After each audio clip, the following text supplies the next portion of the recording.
जय श्री राधे कृष्णा। गुरुवार व्रत को करने से समस्त इच्छाएं पूर्ण होती हैं और बृहस्पति महाराज प्रसन्न होते हैं। धन, विद्या, पुत्र तथा मनोवांछित फल की प्राप्ति होती है। परिवार में सुख तथा शांति आती है। इसलिए ये व्रत सर्वश्रेष्ठ और अति फलदायक है। इस व्रत में केले का पूजन ही करें। कथा और पूजन के समय मन, कर्म और वचन से शुद्ध होकर मनोकामना पूर्ति के लिए बृहस्पति देव से प्रार्थना करनी चाहिए। दिन में एक समय ही भोजन करें। भोजन चने की दाल आदि का करें। नमक ना खाएं। पीले वस्त्र पहने। पीले फलों का प्रयोग करें। पीले चंदन से पूजन करें। पूजन के बाद भगवान बृहस्पति की कथा जरूर सुननी चाहिए। तो चलिए आज की वीडियो में हम बृहस्पतिवार की व्रत कथा आपके सामने प्रस्तुत करते हैं। उम्मीद करती हूँ कथा का पूरा फल लेने के लिए आप कथा को शुरू से लेकर अंत तक जरूर श्रवण करेंगे, क्योंकि कथा का पूरा फल हमें कथा को पूरा सुनने से ही मिलता है। आधा अधूरा छोड़ने से हम सिर्फ पाप के भागीदार ही बनते हैं। तो चलिए आज की इस कथा को हम शुरू करते हैं। जय श्री हरि। प्राचीन समय की बात है। एक बड़ा प्रतापी तथा दानी राजा था। वे प्रत्येक गुरुवार को व्रत रखता एवं पूजा करता था। ये उसकी रानी को अच्छा नहीं लगता। ना वे व्रत करती, ना ही किसी को एक पैसा दान में देती।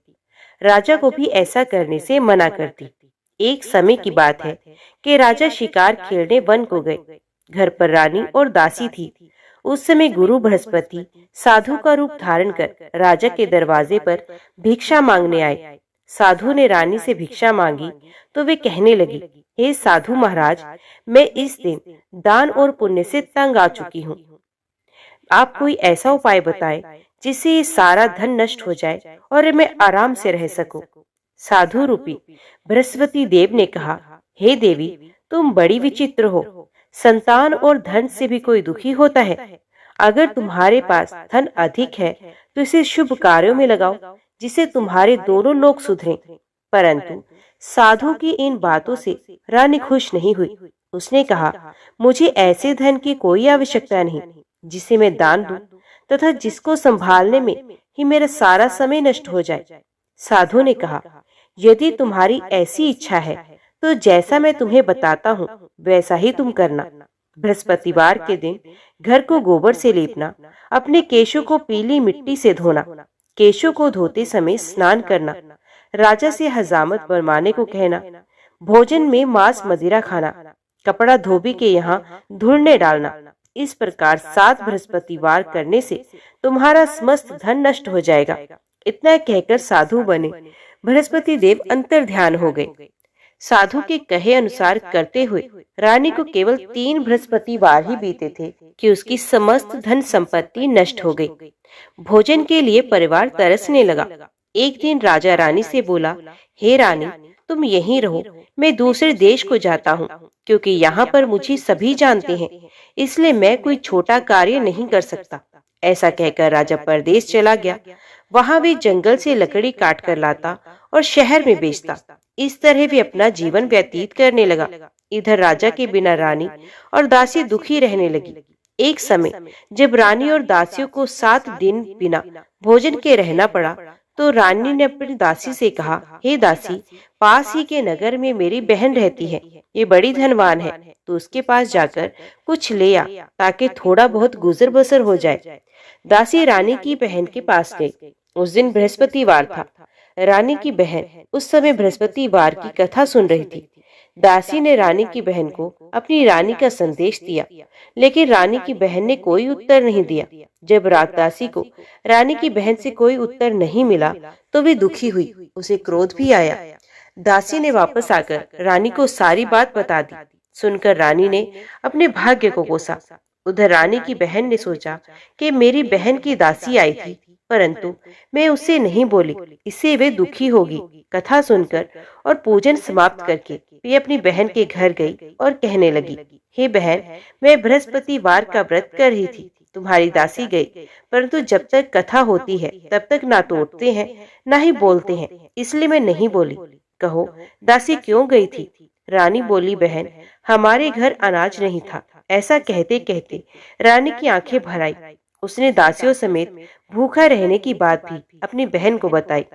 रानी की बहन बोली, बहन देखो, बृहस्पति देव भगवान सबकी मनोकामना पूर्ण करते हैं। देखो, शायद तुम्हारे घर में अनाज रखा हो। ये सुनकर दासी घर के अंदर गई तो वहां उसे एक घड़ा अनाज का भरा मिल गया। उसे बड़ी हैरानी हुई क्योंकि उसे एक एक बर्तन देख लिया था। उसने बाहर आकर रानी को बताया।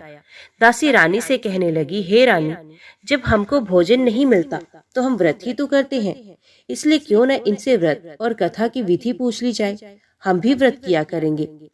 दासी के कहने पर रानी ने अपनी बहन से बृहस्पतिवार व्रत के बारे में पूछा। उसकी बहन ने बताया, बृहस्पतिवार के व्रत में चने की दाल और मुनक्का से विष्णु भगवान के केले की जड़ से पूजन करें तथा दीपक जलाए, पीला भोजन करें तथा कथा सुने। इससे गुरु भगवान प्रसन्न होते हैं, मनोकामना पूर्ण करते हैं। व्रत और पूजन की विधि बताकर रानी की बहन अपने घर लौट आई।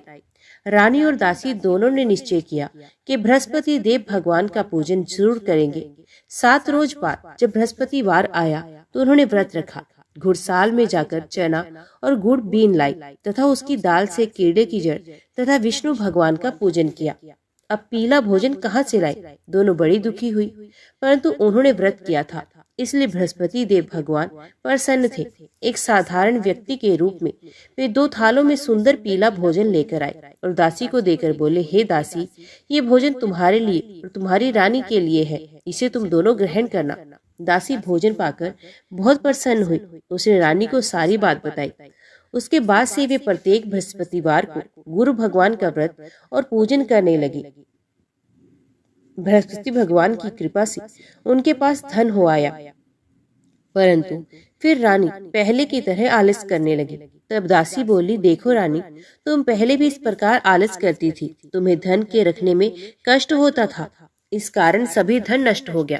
अब गुरु भगवान की कृपा से धन मिला है तो फिर तुम आलस क्यों करती हो? बड़ी मुसीबतों के बाद हमने ये धन पाया है, इसलिए हमें दान पुण्य करना चाहिए। अब तुम भूखे मनुष्यों को भोजन कराओ, प्याओ लगाओ, ब्राह्मणों को दान दो, कुआं तालाब बावड़ी आदि का निर्माण कराओ, मंदिर पाठशाला बनवाकर ज्ञान दान करो, कुंवारी कन्याओं का विवाह कराओ, अर्थात धन को शुभ कार्यों में खर्च करो, जिससे तुम्हारी कुल का यश बढ़े तथा स्वर्ग प्राप्त हो और पितर प्रसन्न हो। दासी की बात मानकर रानी शुभ कर्म करने लगी, उसका यश फैलने लगा। एक दिन रानी और दासी आपस में विचार करने लगी कि ना जाने राजा किस दशा में होंगे, उनकी कोई खोज खबर भी नहीं है। उन्होंने श्रद्धा पूर्वक गुरु बृहस्पति भगवान से प्रार्थना की कि राजा जहाँ कहीं भी हो शीघ्र वापस आ जाए। उधर राजा परदेश में बहुत दुखी रहने लगा। वे प्रतिदिन जंगल में लकड़ी बीन कर लाता और उसे शहर में बेचकर अपने दुखी जीवन का बड़ी कठिनता से व्यतीत करता। एक दिन दुखी हो अपनी पुरानी बातों को याद करके वे रोने लगा और उदास हो गया। उसी समय राजा के पास बृहस्पति देव साधु के वेश में आकर बोले, हे लकड़हारे, तुम इस सुनसान जंगल में किस चिंता में बैठे हो, मुझे बताओ। ये सुनकर राजा के नेत्रों में जल भर आया। साधु की वंदना कर राजा ने अपनी संपूर्ण कहानी सुनाई। महात्मा दयालु होते हैं। वे राजा से बोले, हे राजा, तुम्हारी पत्नी ने बृहस्पति देव के प्रति अपराध किया था, जिसके कारण तुम्हारी ये दशा हुई। अब तुम चिंता मत करो, भगवान तुम्हें पहले से अधिक धन देंगे। देखो, तुम्हारी पत्नी ने बृहस्पतिवार का व्रत प्रारंभ कर दिया है। अब तुम भी बृहस्पतिवार का व्रत करके चने की दाल व गुड़ जल के लोटे में डालकर केले का पूजन करो, फिर कथा कहो या सुनो। भगवान तुम्हारी सब मनोकामना पूर्ण करेंगे। साधु की बात सुनकर राजा बोला, हे प्रभु, लकड़ी बेचकर तो इतना पैसा भी नहीं आता जिससे भोजन के पश्चात कुछ बचा सकूं। मैंने रात्रि में अपनी रानी को व्याकुल देखा है। मेरे पास कोई साधन नहीं जिससे उसका समाचार जान सकूं। फिर मैं कौन सी कहानी कहूँ, ये भी मुझको मालूम नहीं। साधु ने कहा, हे राजा, मन में बृहस्पति भगवान के पूजन व्रत का निश्चय करो। वे स्वयं तुम्हारे लिए कोई राह बना देंगे। बृहस्पतिवार के दिन तुम रोजाना की तरह लकड़े लेकर शहर में जाना। तुम्हें रोज से 2 गुना धन मिलेगा, जिससे तुम भली भांति भोजन कर लोगे तथा बृहस्पति देव की पूजा का सामान भी आ जाएगा। जो तुमने बृहस्पतिवार की कहानी के बारे में पूछा है, वे इस प्रकार है। प्राचीन काल में एक बहुत ही निर्धन ब्राह्मण था। उसके कोई संतान नहीं थी। वे नित्य पूजा पाठ करता उसकी स्त्री ना स्नान करती, ना किसी देवता का पूजन करती। इस कारण ब्राह्मण देवता बहुत दुखी रहते थे। भगवान की कृपा से ब्राह्मण के यहाँ एक कन्या उत्पन्न हुई। कन्या बड़ी होने लगी। प्रातः स्नान करके वे भगवान विष्णु का जप करती। बृहस्पतिवार का व्रत भी करने लगी। पूजा पाठ समाप्त कर पाठशाला जाती तो अपनी मुट्ठी में जौ भर के ले जाती और पाठशाला के मार्ग में डालती जाती। लौटते समय वही जौ स्वर्ण के हो जाते तो उनको बीनकर घर ले आती। एक दिन वे बालिका सूप में उन सोने के जौ को फटक कर साफ कर रही थी कि तभी उसकी माँ ने देख लिया और कहा कि हे बेटी, सोने के जौ को फटकने के लिए सोने का सूप भी तो होना चाहिए। दूसरे दिन गुरुवार था। कन्या ने व्रत रखा और बृहस्पति देव से सोने का सूप देने की प्रार्थना की। बृहस्पति देव ने उसकी प्रार्थना स्वीकार की। रोजाना की तरह वे कन्या जो फैलाती हुई पाठशाला गई। पाठशाला से लौटकर जब वे जौन बीन रही थी तो बृहस्पति देव की कृपा से उसे सोने का सूप मिला। उसे वे घर ले आई और उसे जौ साफ करने लगी, परंतु उसकी माँ का वही ढंग रहा। एक दिन की बात है, कन्या सोने के सूप में जब जौ साफ कर रही थी, उस समय उस नगर का राजकुमार वहां से निकला। कन्या के रूप और कार्य को देखकर वे उस पर मोहित हो गया। राजमहल आकर वे भोजन तथा जल त्याग कर उदास होकर लेट गया। राजा को जब राजकुमार द्वारा अन्न जल त्यागने का समाचार ज्ञात हुआ तो अपने मंत्रियों के साथ वे अपने पुत्र के पास गया और कारण पूछा। राजकुमार ने राजराज को उस लड़की के घर का पता भी बताया। मंत्री उस लड़की के घर गया। मंत्री ने ब्राह्मण के समक्ष राजा की ओर से निवेदन किया। कुछ ही दिन बाद ब्राह्मण की कन्या का विवाह राजकुमार के साथ संपन्न हो गया। कन्या के घर से जाते ही ब्राह्मण के घर में पहले की भांति गरीबी का निवास हो गया। एक दिन दुखी होकर ब्राह्मण अपनी पुत्री से मिलने गए। बेटी ने पिता की अवस्था को देखा और अपनी माँ का हाल पूछा। ब्राह्मण ने सभी हाल कह सुनाया। कन्या ने बहुत सा धन देकर अपने पिता को विदा किया, लेकिन कुछ दिन बाद वे फिर वही हाल हो गया। ब्राह्मण फिर अपनी कन्या के यहाँ गया और सभी हाल कहा तो पुत्री बोली, हे पिताजी, आप माताजी को यहाँ ले आओ, मैं उन्हें वे विधि बताऊंगी जिससे गरीबी दूर हो जाएगी। ब्राह्मण देवता अपनी स्त्री को साथ लेकर अपनी पुत्री के पास राजमहल पहुंचे तो पुत्री अपनी माँ को समझाने लगी, हे माँ, तुम प्रातः काल स्नान आदि करके विष्णु भगवान का पूजन करो तो सब दरिद्रता दूर हो जाएगी।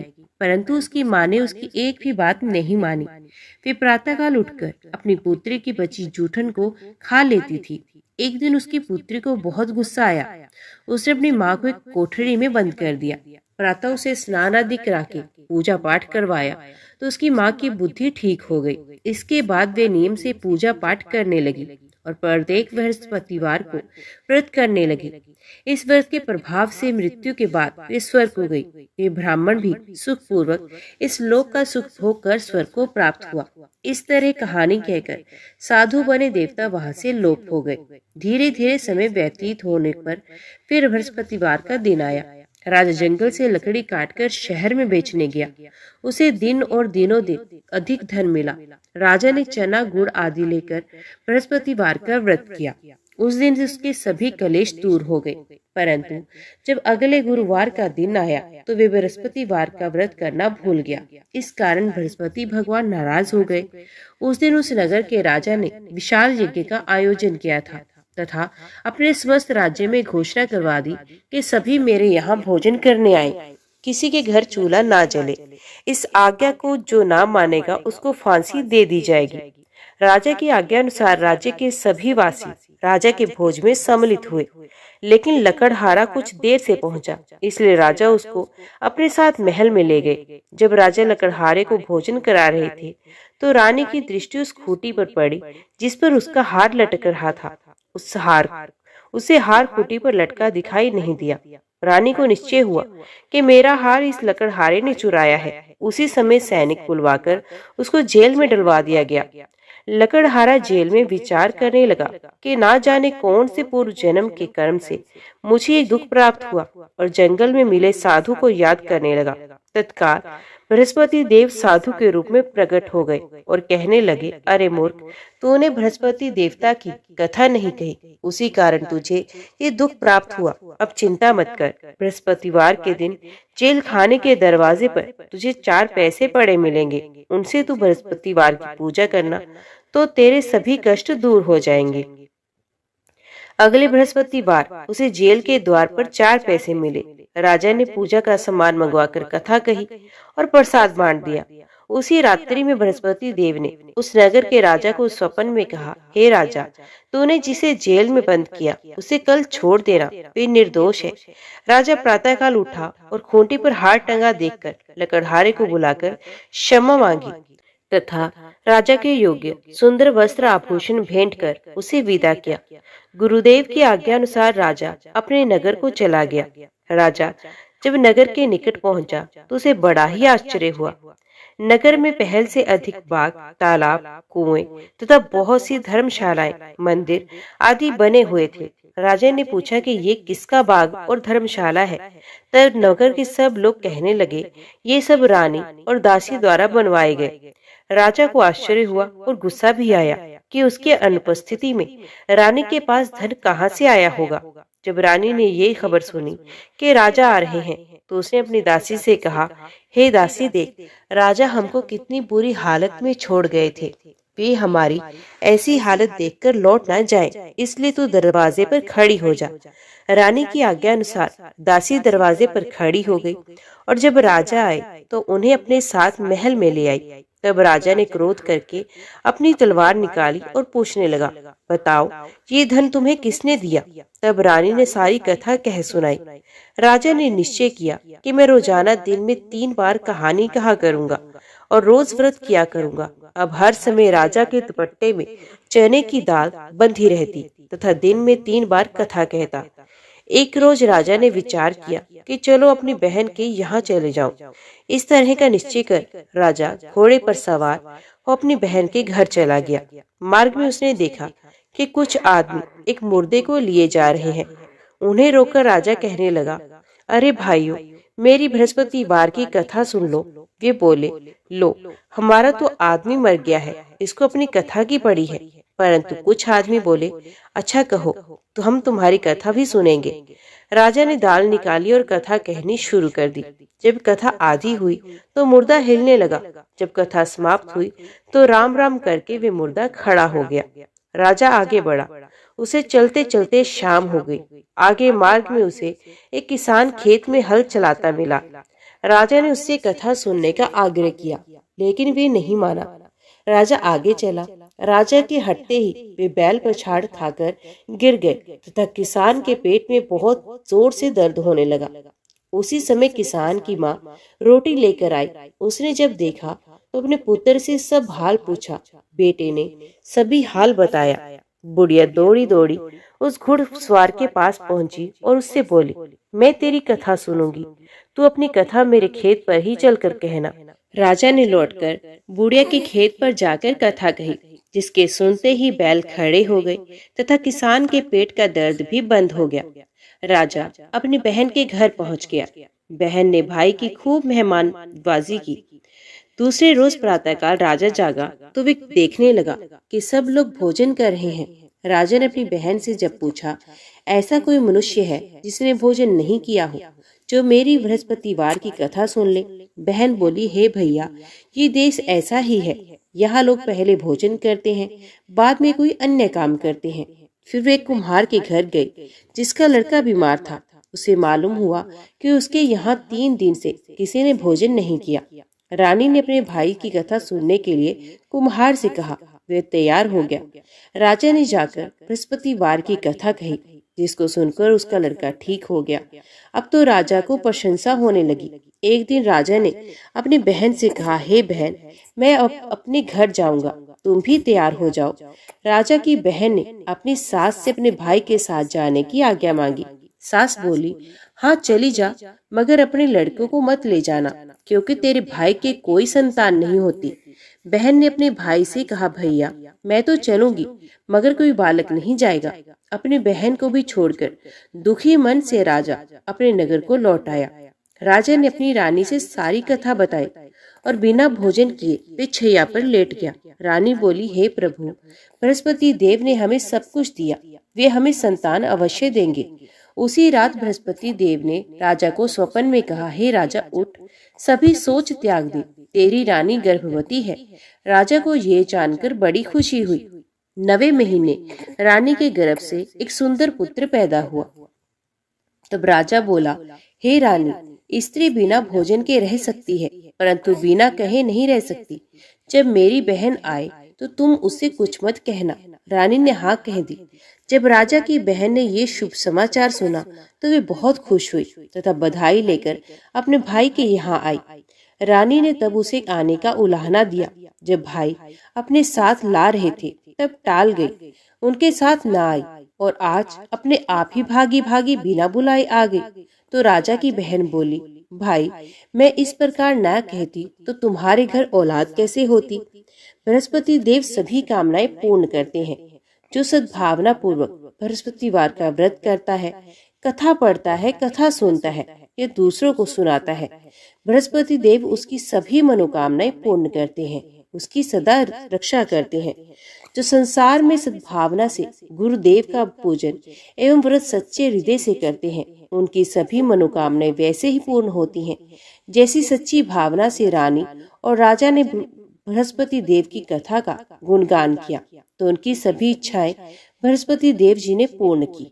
अनजाने में भी बृहस्पति देव की उपेक्षा ना करें, ऐसा करने से सुख शांति नष्ट होती है। इसलिए सबको कथा सुनने के बाद प्रसाद लेकर जाना चाहिए। हृदय से उसका मनन करते हुए जयकारा बोलना चाहिए। जय श्री बृहस्पति देव की। ओम नमो भगवते वासुदेवाय नमः। अभी हम श्रवण करते हैं अगली कथा। माघ मास के स्नान से सुव्रत को दिव्य लोक की प्राप्ति। वशिष्ठ जी कहते हैं, राजन सुनो, मैं तुमसे सुव्रत के चरित्र का वर्णन करता हूँ। ये शुभ प्रसंग श्रोताओं के समस्त पापों को तत्काल हर लेने वाला है। नर्मदा के रमणीय तट पर एक बहुत बड़ा अग्रहार ब्राह्मणों को दान में मिला हुआ गांव था। वे लोगों में अकलंक नाम से विख्यात था। उसमें वेदों के ज्ञाता और धर्मात्मा ब्राह्मण निवास करते थे। वे धन धान्य से भरा था और वेदों के गंभीर घोष से संपूर्ण दिशाओं को मुखरित किए रहता था। उस गांव में एक श्रेष्ठ ब्राह्मण थे जो सुव्रत के नाम से विख्यात थे। उन्होंने संपूर्ण वेदों का अध्ययन किया था। वेदार्थ के 6 अच्छे ज्ञाता हैं। धर्मशास्त्रों के अर्थ का ही पूर्ण ज्ञान रखते थे। पुराणों की व्याख्या करने में वे बड़े कुशल थे। वेदांगों का अभ्यास करके उन्होंने तर्क शास्त्र, ज्योतिष शास्त्र, गज विद्या, अश्व विद्या, चौथस कलाएं, मंत्र शास्त्र, सांख्य शास्त्र तथा योग शास्त्र का भी अध्ययन किया था। वे अनेक देशों की लिपियां और नाना प्रकार की भाषाएं जानते थे। ये सब कुछ उन्होंने धन कमाने के लिए ही सीखा था तथा लोभ से मोहित होने के कारण अपने भिन्न भिन्न गुरुओं को गुरु दक्षिणा भी नहीं दी थी। उपायों को जानकर तो थे ही, उन्होंने उक्त उपायों से कुछ कुछ धन का उपार्जन किया। उनके मन में बड़ा लोभ था, इसलिए वे अनायास ही धन कमाया करते थे। जो वस्तु बेचने के योग्य नहीं उसको भी बेचते और जंगल की वस्तुओं को भी विक्रय किया करते थे।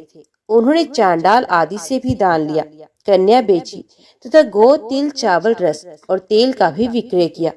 वे दूसरों के लिए तीर्थ में जाते, दक्षिणा लेकर देवता की पूजा करते, वेतन लेकर पढ़ाते और दूसरों के घर खाते थे। इतना ही नहीं, वे नमक, पानी, दूध, दही, पकवान भी बेचा करते थे।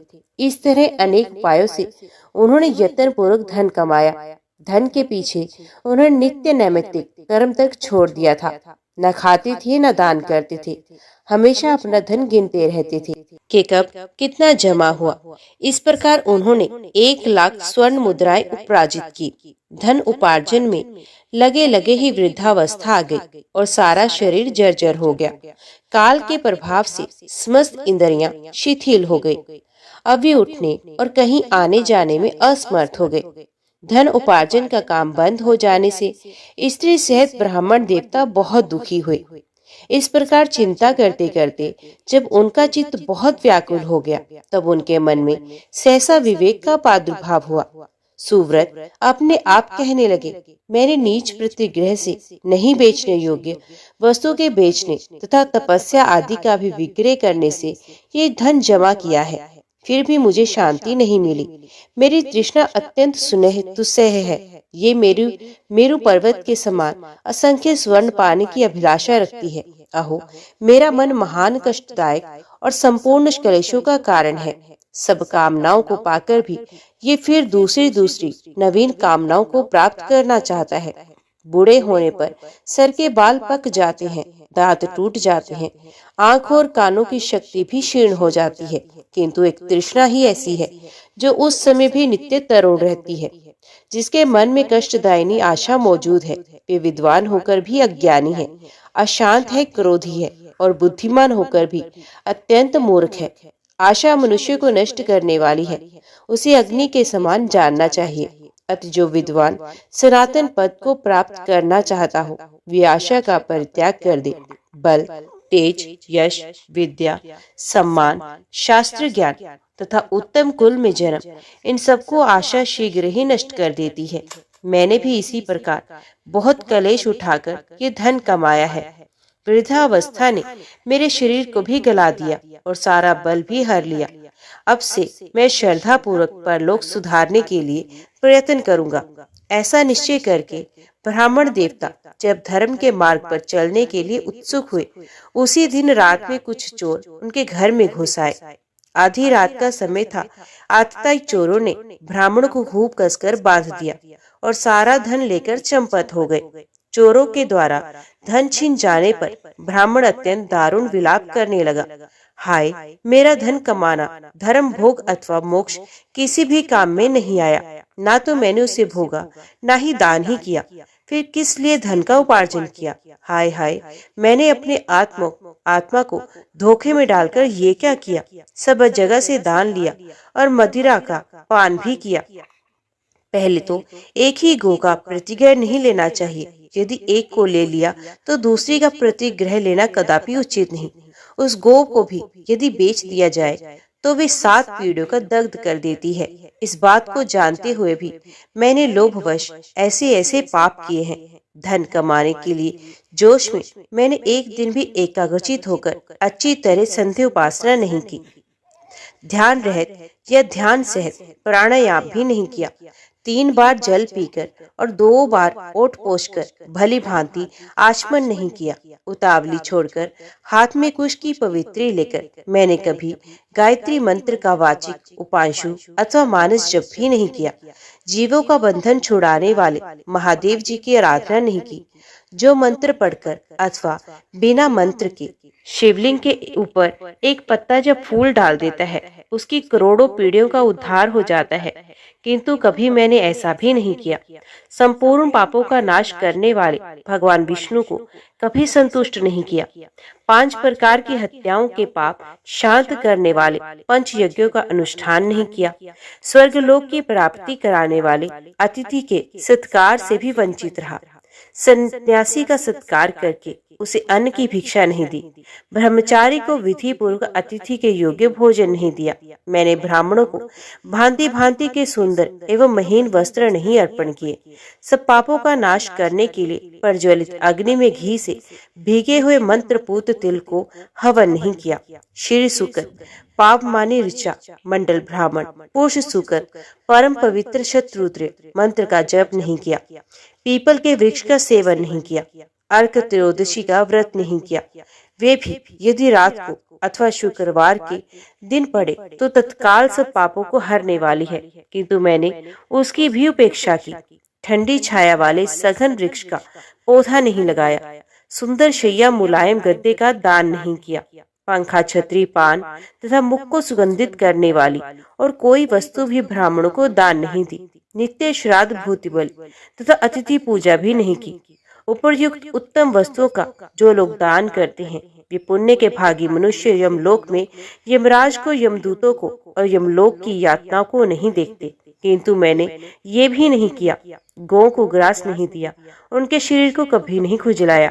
कीचड़ में फंसी गौ को जो गोलोक में सुख देने वाली है, मैंने कभी नहीं निकाला। याचकों को उनकी मुहमांगी वस्तुएं देकर कभी संतुष्ट नहीं किया।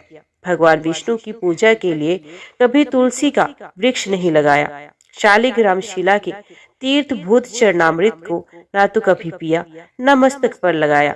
एक भी पुण्य में एकादशी तिथि को उपवास नहीं किया। शिवलोक प्रदान करने वाली शिवरात्रि का भी व्रत नहीं किया।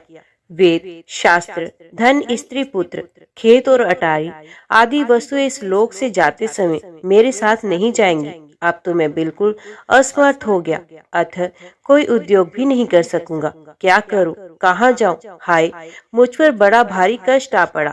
मेरे पास परलोक का राह खर्च भी नहीं है। इस प्रकार व्याकुलचित होकर सुव्रत ने मन ही मन विचार किया। ओहो, मेरी समझ में आ गया। मैं धन कमाने के लिए उत्तम दिन काशीपुरी को जा रहा हूँ। मार्ग में भगीरथी गंगा के तट पर मुझे कुछ ब्राह्मण दिखाई दिए जो वेदों के पारगामी विद्वान थे। वे प्रातः काल माघ स्नान कर बैठे थे। वहाँ किसी पौराणिक विद्वान ने उस समय ये आधा श्लोक कहा था। माघ मास में शीतल जल के भीतर डुबकी लगाने वाले मनुष्य पाप मुक्त हो स्वर्ग लोक में जाते हैं। पुराणों में मैंने इस श्लोक को सुना है। ये बहुत ही प्रमाणिक है। अति इसके अनुसार मुझे माघ का स्नान करना ही चाहिए। मन ही मन ऐसा निश्चय करके सुव्रत ने अपने मन को सुस्थिर किया और 9 दिनों तक नर्मदा के जल में माघ मास का स्नान किया। उसके बाद स्नान करने की भी शक्ति नहीं रह गई। वे 10वें दिन किसी तरह नर्मदा जी में गए और विधि पूर्वक स्नान करके तट पर आए। उस समय शीत से पीड़ित होकर उन्होंने प्राण त्याग दिए। उसी समय मेरुगिरी के समान तेजस्वी विमान आया और माघ स्नान के प्रभाव से सुव्रत उस पर आरूढ़ हो स्वर्ग लोक को चले गए। वहां एक मनवंतर तक निवास करके वे पुण्य इस पृथ्वी पर ब्राह्मण हुए। वे प्रयाग में माघ स्नान करके उन्होंने ब्रह्म लोक को प्राप्त किया। ओम नमो भगवते वासुदेवाय नमः। आज की वीडियो में इतना ही। उम्मीद करती हूँ वीडियो आपको पसंद आई होगी। वीडियो पसंद आई हो तो वीडियो को लाइक और चैनल को सब्सक्राइब जरूर कीजिएगा। जय श्री हरि लिखकर कमेंट बॉक्स में अपनी हाजिरी और अपने सुझाव देना ना भूलिएगा। तो मिलती हैं अगली कथा अगली वीडियो के साथ। तब तक के लिए देखते व सुनते रहिए। जय मां कंजक, जय माता दी।